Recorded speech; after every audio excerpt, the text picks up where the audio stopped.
வணக்கம். Child custody பற்றி இந்த வீடியோவில் பேசலாம்.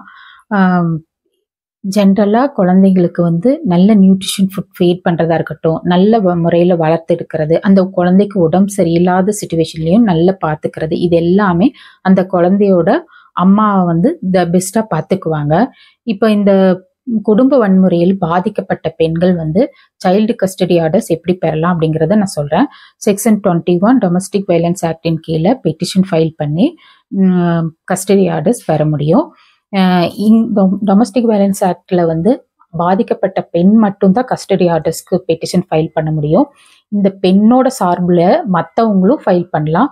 ஃபார் எக்ஸாம்பிள் சர்வீஸ் ப்ரொவைடர்ஸாக இருக்கட்டும், ப்ரொடெக்ஷன் ஆஃபீஸராக இருக்கட்டும், இவங்க சார்பாக சைல்டு கஸ்டடி கேட்டு பெட்டிஷன் ஃபைல் பண்ணி ஆர்டர்ஸ் பெற முடியும். இஃப் நெசசரியாக இருந்தால் மட்டும்தான் அந்த சைல்டோட ஃபாதர் பார்க்கறதுக்கு விசிட் பண்ணுறதுக்கு அலோவ் பண்ணலாம். தேங்க்யூ.